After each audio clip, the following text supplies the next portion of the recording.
Hi, everybody. That's a familiar sight, isn't it? So a while back, you saw me building a couple of EAA workbenches for the hangar. I say EAA, people might not know what that is. So the EAA, Experimental Aircraft Association, wonderful resource for home builders, has these plans on their website to make their workbenches, or just a nice workbench for people to build their planes on. Here, watch, I'm going to try something funny. Upper right, there's the link. Okay. So it takes about 7 2x4s per table. And it makes a nice little 5-foot table with a bottom shelf on it. And it's nice. And so I made a couple, but what I really liked was not cutting the top plywood down to 5 feet, keeping it a full 8 feet.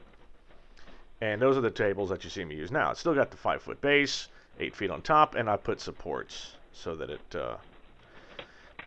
so that it's the actual useful space, so that the, plywood doesn't start sagging down. It's really good stuff.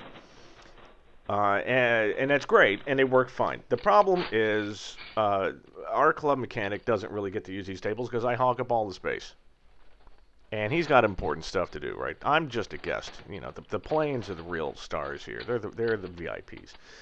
And our club mechanic is basically using 2 picnic folding tables for his benches, and those are just absolute.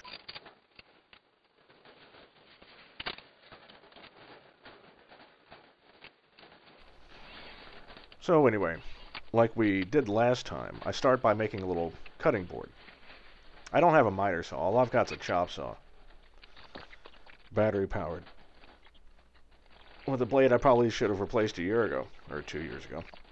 So imagine how fun that is cutting. I just lay a 2x4 down on the table, put a little stop piece at the end, and then make the markings for the various lengths. Now the plans are very good. They tell you exactly what lengths to use. And with just simple modifications, you can, if I just, leave the tops long, then add a couple of more, cross ribs, and it's all good. I'm just gonna, I'll beef up the legs and put some heavy casters on it, and it should be fine.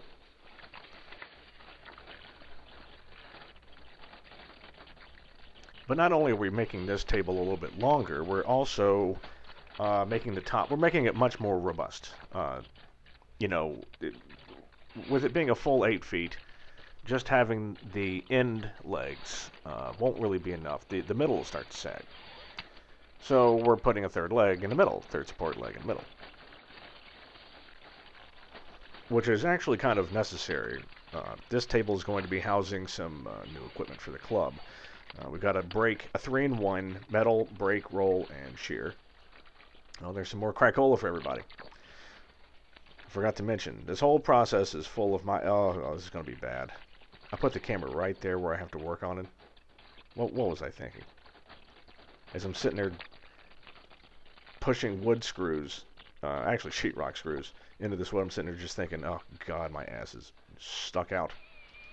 Thank God for fast movements. Anyway, so yeah, a new roll, brake, and shear. We need to, a lot of these planes, aluminum parts wear out, especially parts forward of the firewall. There's a lot of vibration involved. Brackets, especially like cowling brackets or other pieces. You either buy them or you can manufacture them. They're simple pieces of aluminum. They're nothing more difficult than things that I make for my plane. Right, but who wants to spend umpteen amounts of dollars? Like, oh, look at all that crack.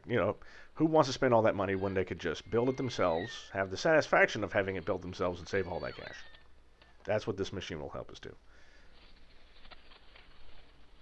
Anyway, that thing weighs about 350 pounds, and it's going to go on the top of this table.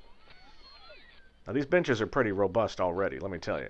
But, just to be sure, because this thing's going to sit on there forever, I want it to be big and beefy. Which also just happens to be the tagline of my resume now. Anyway, in the next video, we will finish up the table. See you soon.